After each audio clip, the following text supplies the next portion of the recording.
Hey, we're going to talk to you a little bit about guns in the home, keeping the gun around for home defense, staging a home, so to speak, with a firearm. Whether you choose a rifle, a shotgun, or a handgun, or all three, multiple of all three in some cases. You don't do that, do you? No. I didn't think so. Yeah. So, with staging a gun around your home, one concern we have is you don't want your gun to be accessible to little ones, right? Yeah. Really, we need to take safeguards to make sure that little kids, whether they're your kids or kids coming over your house, family, things like that, don't have access to the guns. That is crucially important, as you know. And the other thing to think about, not as important as that one, is somebody breaks into your home when you're not there, and you don't want them getting your gun. So maybe taking some measures to keep your guns safe. But as far as where to keep your gun around the house, what are your thoughts, Kris? What are you doing? If you have the ability to have it, then they do make all sorts of cool safes out there now that are really easily accessible, and you can get into them quickly. Then that's the safest bet. That's what you got the little either the biometric ones or little keypads, and I mean they're nice and convenient. They're flat. They'll fit into a drawer. You can literally bolt them to the drawers if you want. And there's some that actually even look kind of nice. You can actually, they look like a centerpiece on a desk. Exactly. On a desk. Look like a mantle, look like a cabinet. There's a piece of furniture you can get. So there's a ton of options out there. But bottom line, you need to take measures to make sure that they're safeguarded. I mean, if you're not concerned with somebody coming to your house and stealing the guns and kids aren't the concern, I guess you could just have them maybe not necessarily in plain sight, but in drawers or corners, things like that. If it's a room in a nightstand, if it's not in your room, or like I said, it's in an office in your desk. Yeah. But make sure that your kids aren't the concern. Yeah. Basically, these are for people that don't have kids. Yeah. And you're not going to be having kids over to your house anytime soon. That was the biggest benefit. If you do, there's also the option though. You can always set things up high. I know. I think, well, can you do that? Well, if you're teaching your kids, we discussed this yesterday. Yeah. Safety of firearms, the importance of firearms, how dangerous firearms are, but they don't need to be thought of as always being dangerous as long as you're trained well and you understand the safety of them.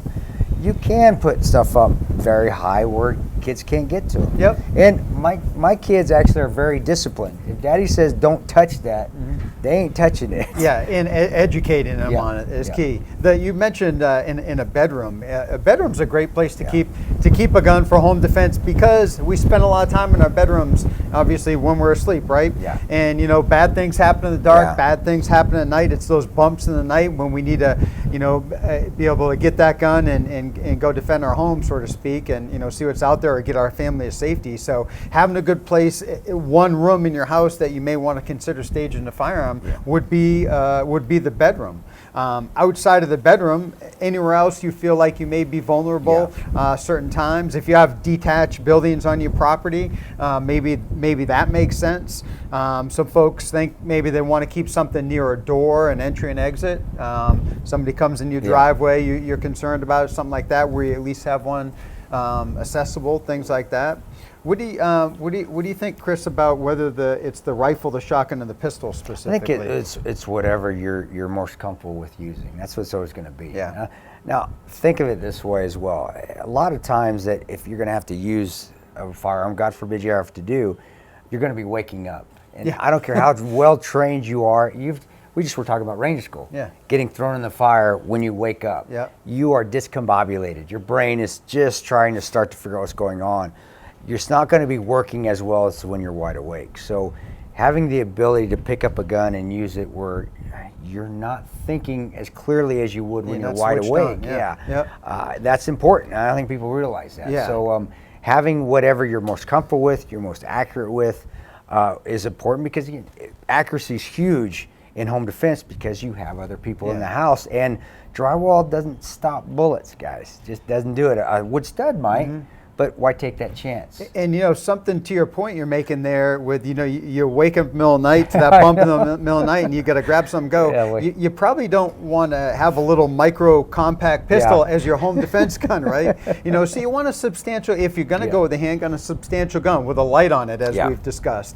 Something you get all your fingers on out of that drawer next to you or out of that cabinet, and it's ready to go. Some advantages of a handgun over a long gun in a home defense situation: think about out, maybe I got to have my gun in my hand with my light on, telling somebody not to move, with my other hand on the phone. Hey, 911. Hey, police are on the way. Do not move. Things like that. Or even trying to control a little one. Yeah, multitask. Yes, exactly. Yeah, moving the loved one out of the way, opening a door. Yep. So handgun has its advantages. Obviously, we have a lot more firepower with a long gun. And we are more, even though we're in a short spaces, we are more accurate with a rifle. Absolutely. A rifle's so much more forgiving. No doubt. You can violate fundamentals with a rifle, and you're still going to have a better chance to hit than if you violate those fundamentals with a pistol. That's just the nature of it, because the rifle has a longer barrel. Definitely. So think about that. You know, I think forever, and there's still a lot of this out there, is shotgun. That's the best home defense gun. I do love a shotgun, and I keep a shotgun around. I do love shotgun too. Yeah. Yep. And the nice thing about shotgun is they're versatile. You got different types of ammo, beanbag rounds, less lethal. We got birdshot, buckshot, slugs, things like that. They're nice. But shotguns, if you're not shooting a shotgun, you're loading a shotgun. So shotguns take a little bit of work. Yeah, they do. Work to use, and they're difficult to use one-handed. That's for sure. So it's a great option for home defense. Yep. Maybe it's not the end-all, be-all though. So it just depends, and it's what do you like, and the thing with rifles now that we have PDWs and short barrel little rifles, guys, they're easier to conceal. They're easy to put in spaces, and some of these even are carrying big calibers. Yeah.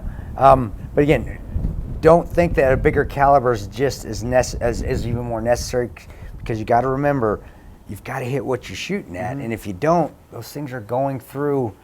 You ever seen the movie Johnny Dangerously? Yeah. The guy pulls out and he says, this thing shoots through walls and houses. Everything. And that's what you have to think of. That bullet's not going to stop till it hits something solid, and you don't want to miss. But again, I do actually have a PDW in my closet.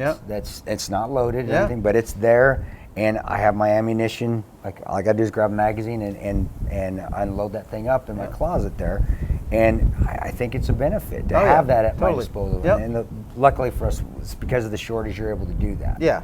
What about a bathroom gun? What are you doing for a shower gun? A shower gun? Oh my gosh! You know what? I don't have a shower gun. I don't either. But I was thinking about a stainless steel 6-shot revolver would be a good one. I'm just trying to figure out how to. I don't know. Mount it in the shower. You know what? I'm vulnerable in the shower. You are vulnerable. I didn't even think about that. Somebody breaks in. What do you do? Man, you're gonna make me feel all uncomfortable when I take a shower. You're gonna get a shower gun. I'm gonna get me a shower gun. So that's a little bit about staging your home. Just some thoughts on home defense guns.